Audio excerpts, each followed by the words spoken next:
Okay, thank you, Alison. I'm really hoping that everybody can see me and hear me, and I will kick off for the next 30 minutes talking a little bit about engaging student and staff voices. So as Alison kindly introduced, my name's Liz Austen. I'm from Sheffield Hallam University, and I'm currently working as a senior lecturer in research, evaluation and student engagement. As Alison said, a few questions throughout the webinar today, which we can deal with in the chat box, and I'll deal with live as I can. I'm also about midway through this session going to show a video, which is one of the digital stories that I'll be talking about. We're just praying that this works well. We have tested it and really hoping that it does. Okay, so just to provide an overview of what we're going to be thinking and discussing today, I've got a focus on kind of ethics, principles and practice, and I'm going to be providing 2 case studies of techniques that we've been piloting at Sheffield Hallam. I'm very much presenting these as exploratory initiatives, noting that we're still learning from these and they're quite innovative.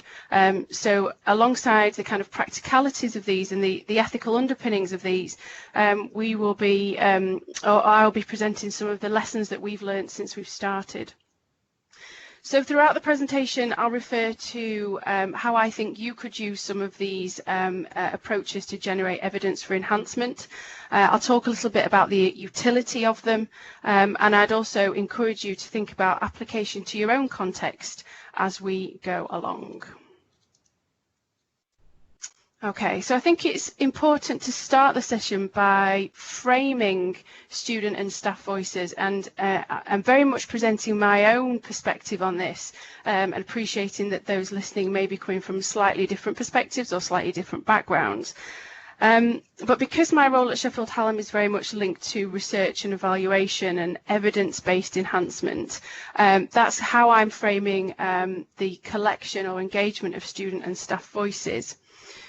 So throughout the discussion today, although I will elaborate on this as we go along, I'm positioning the approaches as institutional research and evaluation. So as I'm going through, I'm very much talking about voices as data. And I appreciate that that might be a very specific perspective to take, and I'll elaborate on that as we go along. So institutional research and evaluation, from the perspective that I'm taking, is the collection of evidence by the institution, or it might be those closely associated to it, such as students' unions, and that evidence which moves it towards its strategic goals. And in this perspective, as I've mentioned, voices become data. So what this means then, and the approach that I take and my colleagues do here at Hallam, is it means that the principles and practices of robust social science research and evaluation are applied to this approach. And importantly, that means that any project that we engage in, any way of engaging staff and student voices, has clear aims, objectives, and then an associated methodology. So what this does is ensures that voices are not just captured and not used. It ensures that they're not captured poorly, so that enhancements can't be effectively designed. It also means that we think about how our own research is positioned into what already exists. So ways in which we may realise our objectives for capturing and engaging student and staff voices should include a quick scan of existing data. So has the project that you want to design or the research that you want to design been done before? Could we limit the amount of times we ask students to participate by utilising evidence we already have? Have other programmes conducted similar work which we can transfer and apply? Often the answer is no, but it is really important to double check. And finally, it's a real privilege to be able to research students and staff. So this must be done ethically, and I'll very much return to this point throughout this presentation and at the end. So about a year ago, I started to do a bit of scoping into the ways in which specifically student voices were captured across our institution. And from this scoping exercise, I created this typology, which tries to pull together all the different ways in which student voices are sought. I've written about this in one key with the kind of innovatively titled, "It ain't what you do, it's the way that you do it." I'm not going to sing it, but this was an overview of institutional research which tackles student voices. So just to go through these different types, so what I found was student voices can be presented analytically through dashboards, so if we start from the beginning, but this is actually just activity data and very often not real voices. We also have large-scale institutional surveys, such as the National Student Survey, and we also have local evaluations, so for example module evaluations, and that covers the first 3 points in grey. And the primary goal of these types of capture or engagement of student voices is to evaluate our service provision, essentially. So it might be that there's associated performance indicators.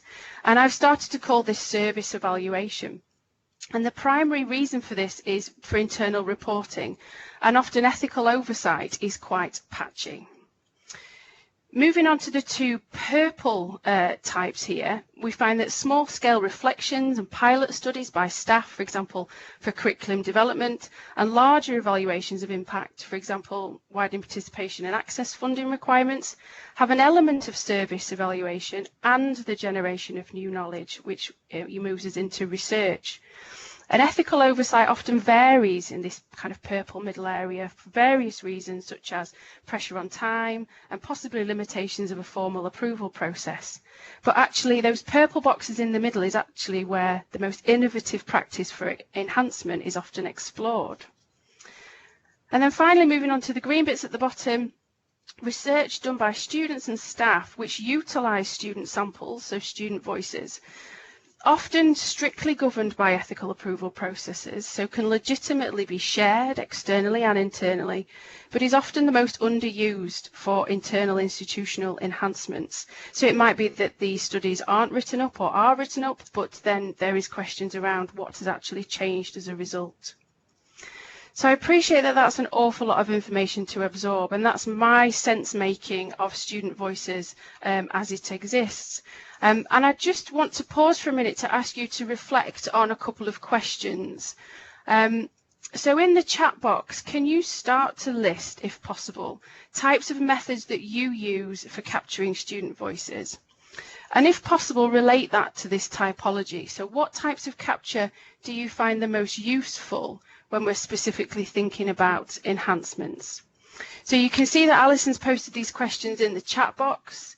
So thinking about your reflections on your own practice within your own institutions, or examples of practice which might be useful to you. Can you start to list any examples of methods that you use and whether they relate to this typology in any way? Okay, so brilliant. People are starting to talk about surveys, evaluations, course evaluations, free writing, brilliant, quick writing, stop, start, continues. There is a wealth, really is a wealth of different approaches and different practices. And what we're going to do is pull these together really so that we're starting to think about the scope and scale of the work that we're involved in. So while you continue to frantically give me examples, which are fantastic, I will move on just to highlight to you some of the concerns that this raised when I was looking at this scoping. So specifically, my reflections on scale and scope of student voice research and evaluation is that what we're often presented with is poor proxies for voice, often ignore local context, and often ignore an understanding of how voices can be socially constructed rather than objectively measured. We have a fashion for big data, and this is allowing small studies with small samples to be criticised as unrepresentative or misrepresentative. And I would, challenge that as a fundamental misunderstanding of the importance of qualitative research and analysis in higher and further education.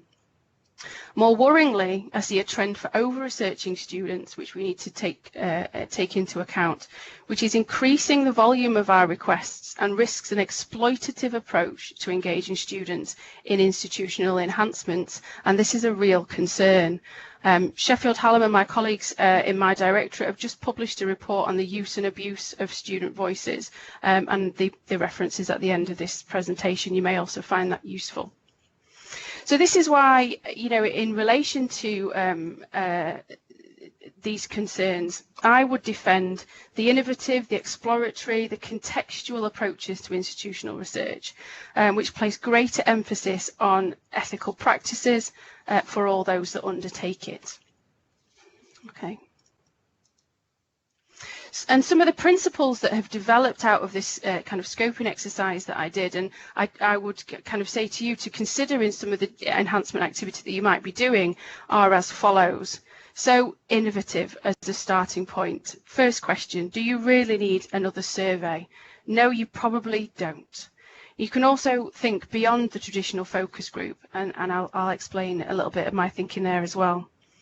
Think about dialogue in the methods and approaches that you might be utilising. So meaningful sense making, co-designed if possible, so that voices are not just heard, but they are really listened to. Think about how methods can be empowering. So how will the student or staff engagement in this type of institutional research benefit them? How may it motivate you and your sample as co-designers to make an impact? Think about accessibility, and that's for all in the sample, and use a format which is best suited to the topic, and that's particularly important if you've got areas which are particularly sensitive. And finally, inclusive. Think critically about how you engage the hard to engage. Target if needed, and do all of the above to make your approach effective. Okay. So what I'm going to be explaining now is a couple of case studies of work which we've been doing at Hallam. The first one is around digital storytelling. So this is an approach which I think aligns with all of the aforementioned principles. It's something that I've been doing for about the last 18 months.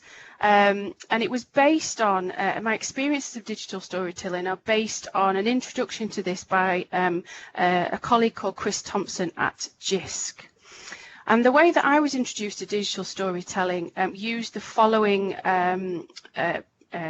characteristics that you can see on the screen. So digital stories, this digital narrative, they're really short videos, about 2 to 3 minutes, which collate a series of digital images, either from stock images you find on the internet or through the software that you might be using, or personal libraries, so you might use your own photos. And you position this alongside text and audio. They can be produced without input from others and simply produce a well-crafted story or narrative in a digital format. In my experiences, and I've done this with students and staff in the university, and I'll talk a bit more about that in a second, drafting a story and then finding images to represent parts of that story makes the storyteller reflect more deeply, and this has a greater impact on the viewer. So I've managed to provide time and space for students and staff to create digital stories, and found that they can, depending on digital capability, be completed in a 2-hour support session. There is some story prep required, so it helps if people have come with a pre-formed story to tell, and there is a need for all appropriate equipment to be provided, so whether that's iPads, access to laptops, desktops, and microphones to record audio. And there may well be some follow-up support required with editing, thinking about risks to the storyteller, the institution possibly, and anybody else that's in the stories.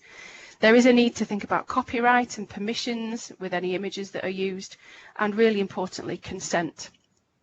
So informed consent, including what you might want to do with these stories when you've created them, where they might be published, needs to be gained at the beginning of any storytelling session, and then again at the end.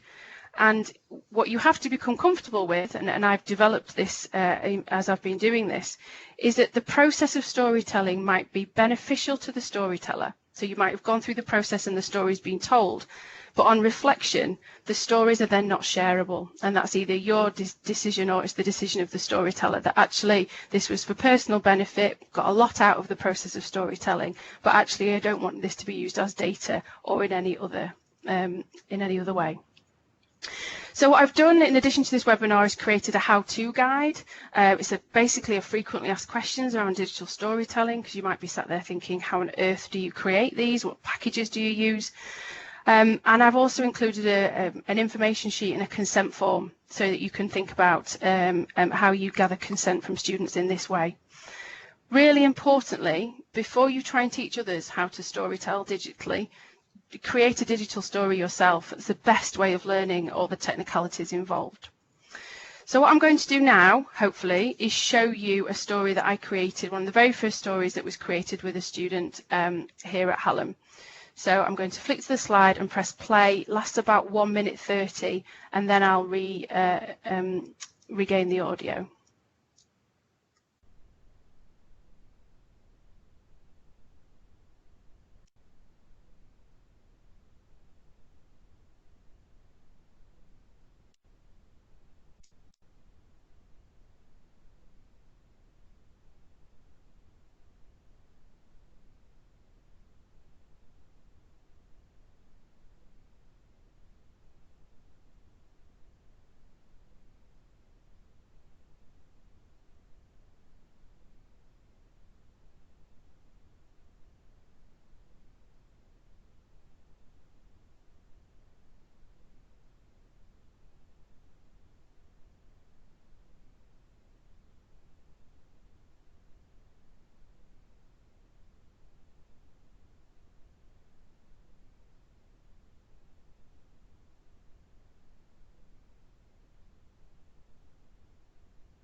Okay, some of you saw that, some of you didn't. I appreciate that that might have been a very quiet minute and a half for those that didn't.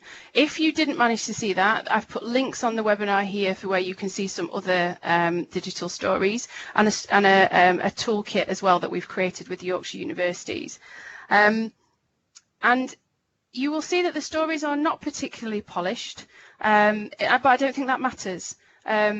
You can learn more from watching other digital stories about how you can position your identity, how you can relay emotions, how you can use your own images, and how these can convey a story, a journey that a student might have been on, or a member of staff.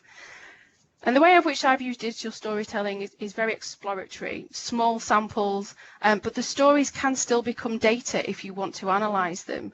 Inductively for themes, or deductively, or if there are specific assumptions you want to test. Importantly, these stories can capture hidden voices, so in that sense the size of the sample is almost unimportant. And you can use these stories as triggers for conversations if you're looking specifically around enhancement. You can also do this at scale, and I will talk a little bit about that now as well. So possible utilities, how could you use digital storytelling either in an enhancement capacity or broader than that? And I've given examples on the screen here of where you might see some utility. And there is a distinction between those opportunities to create digital stories within courses and outside of courses. And obviously that has implications for how you engage students. So there is a decision about how and where the stories are created. I've also created digital stories as a reflective process within a PDP, personal development process, and this was done through a module with a module tutor who had 60 students create digital stories, and with their permission I'm now analysing these stories and looking for examples of effective pedagogy, how students experience transition, and hopefully this is leading to some module and programme enhancements. I've also used digital storytelling to engage hidden voices, and it might be that you need to think innovatively about engagement here, using Students' Union or student societies and groups to think about incentives.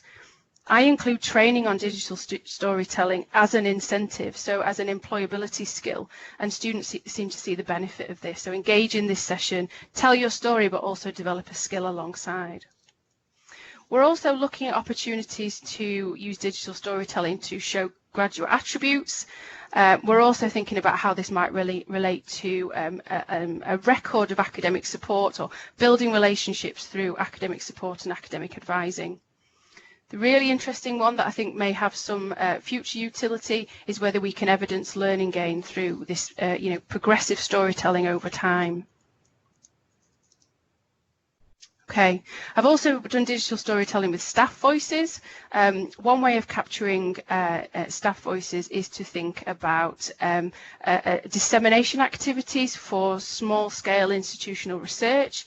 So I've worked with student experience projects in one of our faculties who've had a small amount of funding for research around student well-being, academic writing, student self-efficacy. And instead of writing and publishing initially, we are asking staff to storytell their process of conducting research within an institution and to disseminate their findings. We're also thinking about how we can use digital storytelling in relation to exploration of strategic priorities. So one publication that's come out recently, it was last week in fact, was how we use digital storytelling to get staff to reflect on the notion of critical whiteness. So this links specifically to race equality work at the university. So this was a sensitive topic where a digital story is used as a trigger in an activity-based focus group. Participants reflected on the story and we discussed it, and then they were given time to tell their own stories in relation to that, and use the imagery and their, how they position themselves and their identity within the stories to say something quite powerful. The references at the end of the seminar, webinar, if you want to think about this further. Specifically for us, it was about how we could use these reflections and this research for submission to our Race Equality Charter as contextual information. So what I've been presenting here is the storytelling approach, the narrative approach, and as an alternative to some of the ways that you might have been thinking about staff and student voices previously. I want to move on then to thinking about how we may integrate staff and student voices, and this is very much how we bring them together. Often these voices are captured at different times and in different ways, and there might be very good reasons for this, which I think we should explore further. So again, a little bit of participation from you. In the chat box, could you think about any methods which integrate staff and student voices? And I'd like to think other than the you said we did approach. That might be the default for a lot of people. It might be the one that you've done before. It certainly was something that I've done before. But I think on reflection, the you said we did can often feel fairly transactional. So has anybody used any other methods which integrate the staff and the student voices together? And if you have, it would be great to see them and hear about them in the chat box at the side. Okay. Whilst you're thinking about that, I'm going to cover some of the principles on the screen. And these are principles, again, from our own practice at Hallam, things that we've begun to think about. So from our experiences, bringing staff and student voices together is very much dependent on the prior relationships that may be formulated between staff and students within programs. But it's really important that student voices are given weight so that we are avoiding the transactional and the adversarial. Co-design, if possible, about presenting the students as a legitimate voice almost in these dialogues. I think we have to reflect on the fact that often we think that student voices or student feedback, if we want to get into that terminology, will often be negative. So we think that it'll be something that we need to address, a negative piece of feedback we need to address. So maybe we start with these, we don't start with the assumption that all voices will be negative, and we try and adopt an appreciative approach, so a solution-focused approach. But what we found from some of our experiences is that students and staff may need some time to rant. They may need some time and space for offloading. And if that's the case, which it might often be, it might not be that you put the staff and the student voices together initially. So that what you do in terms of a plan and design is you provide a space for staff and students to rant if needed. You listen and you build trust. And then we try and think about solution focus as we move forward. And you may find that some program staff or professional services staff, academic staff, may be restricted in terms of how they can respond to student voices. They may feel restricted by policies that are out of their control. And what we don't want this to have is the opposite effect of disempowering staff and students. So we have to think quite innovatively about a way around this. Just looking at the chat, great examples there of co-chairing, listening to that co-design principles, about engagement projects, enhancement projects, about how we can bring relationships together in terms of staff and student voices. That's fantastic, really good examples there of work that's currently happening in the sector. What I'd like to present is an approach that we've been, again, trialling at Hallam, which we're calling the Class of 2020. And again, this is very much exploratory, but following the idea that we could try and bring together staff and students and how we position them and the weight that we give. What you will see here is that we looked at an evidence base because we're very keen on evidence-based enhancement. So we looked at what works, and this specific initiative was around retention. Once we thought we understood what the sector was saying around and the evidence was saying around what works in terms of retention, we designed and engaged a design group, an expert design group, which were our students, and our implementers group, expert implementers, which are our staff. And the aim was to produce an iterative cycle of enhancement. So over a 3-year period of students engaging in this, hopefully they would see some enhancements whilst they're studying. And we know one of the criticisms of enhancement activity is often the enhancement activity benefits those, it doesn't benefit those that are giving feedback. So this looks lovely as a diagram on paper. This was very solution focused. This was positioned equal weight to design and implementation. So thinking about that power positioning of expertise. And I wanted just to give you some of our reflections on how this worked in reality and some of the things that it's important to think about. So we had to employ fairly innovative approaches to engagement, specifically for students. So that was monetary incentives for longitudinal engagement. So how do we keep the engagement over time? And we also offered our students additional incentives around personal development to really think about the benefit of their engagement. We also employed a targeted approach to sampling to engage hidden voices, but again there's the challenge of bias and skew. And we also started by holding separate student and staff sessions, and bringing the two together still does feel a little way off. And so for a lot of the reasons that I mentioned on the previous slide around dynamics, around restrictions, around the space to rant, this class of 2020 has momentum and it is moving forward, but we need to be flexible in terms of how we are responding to each iteration and each evidence cycle. So just to think about how we had envisaged this operating, we thought that this would be a good way to offer institutional insights and an evidence base for change. We also think that there's some utility, possibly at a local level, for quality reviews and course and module enhancement. And a local level may get over some of the barriers around sampling and engagement. And we are evaluating the impact of this, so absolutely watch this space. But I just want to give you an example So one of the areas of feedback that our students talked to us about was around assessment bunching. So short space of time, lots of assessments and lots of deadlines. And that came from our expert designers. From our expert implementers, our staff, they told us that they felt restricted by the academic calendar and our quality processes.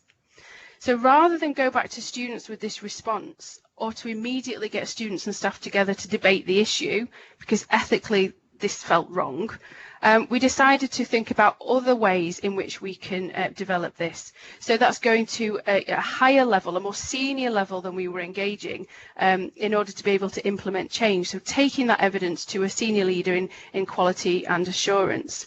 So we're now using this evidence at a higher level than we had anticipated. Slightly off track, but absolutely necessary. So it's important to be flexible, share good practice along the way with this iterative approach, but think about the bits that don't work so well as alongside and find out why. So that's another example of how we're trying to bring together staff and students and some of the, the lessons that we've learned along the way of trying to do that in practice. My final points really link to ethical principles. So in all of these examples that I've given, it's really important to think ethically about your own practice and about how you engage staff and students in these processes of institutional research. So these can be particularly challenging if you're attempting innovative or creative methods. And alongside this webinar, I've created an ethical checklist, which may be of use for your own enhancement projects. And what I'll do is I'll just mention a few of these principles here, and then you can access the checklist after the session.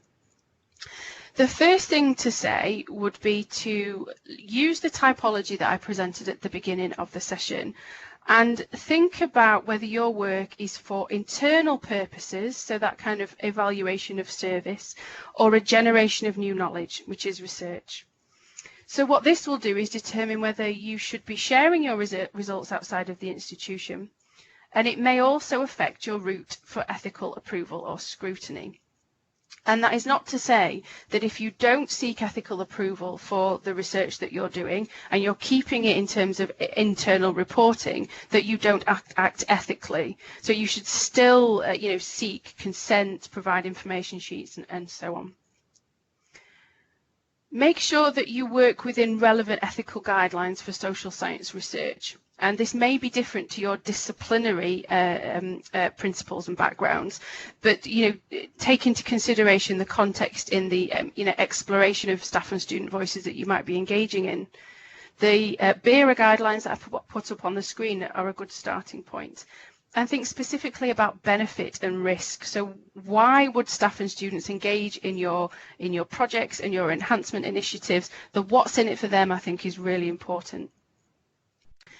Can you consider how you build co-design methodologies which position students not just as data sources? I think this is important, that we try and move away from this wherever possible, and we think about other dynamics that we can bring into play here and different types of research that we might want to call upon. Also think about the reach of your sampling and how we can include hidden voices.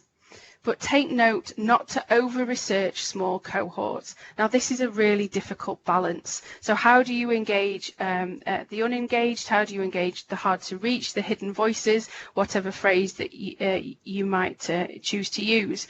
But if they are small cohorts, how do you make sure that we don't exploit their time? So again, think back to the second principle about benefit and risk. And do make sure that you gain informed consent in any project that you do, which specifically tells staff and students how your evidence will be used. And if you can feedback to them, when anything is published or whether any enhancements have been made, then that's also really good practice. So just to say a little bit about the accompanying resources that I've designed for you. So digital stories, there's a how-to guide, and I very much position this as a frequently asked questions. So you may have looked at the story, thought that was great, have no idea how this can be embedded into your teaching, how you can engage students outside of formal provision. You know, how can you incentivize? What kit do you need? Oh, this sounds too complicated. The how-to guide hopefully should help so that you can think about replicating this, because actually digital stories are a really worthwhile thing to explore, and very much a supporter of that narrative approach. I've also included consent forms and an information sheet that I've used and I've tweaked from various projects that we've done, so you can see how to build that into any enhancements projects that you might want to do. And as I said previously, there is a checklist in terms of engaging student voices, but it can absolutely be adapted for staff voices too. Okay. Yeah, someone's just said the link on the second reference is missing. It absolutely is. It was only published last week. I thought it would be out quicker than that, and I'll make sure that Alison's got an updated slides and the link for that. So you can see that the first reference is the wonky blog I talked about. The second two publications at the bottom have just been published by Advance HE, and I'll make sure that you have access to those resources. Okay, so that's pretty much it from me. Thanks ever so much for listening. I'd be really interested in any feedback from this webinar, specifically if you are looking to design any kind of practices that involve digital storytelling or integrating staff and students. If you're using the ethical checklists, I'd be really interested to get any feedback on that. This is me, this is how you can contact me, and please do stay in touch in terms of building a community of practice around institutional research and evaluation, specifically which is done ethically, which is very much a passion of mine. So thank you for your engagement. Your responses on the chat have been fantastic. If you have any other questions, I'm very happy to answer them now. Otherwise, I will kind of pass control back to Alison, and she'll talk a little bit, I think, about the sessions that we might have coming next.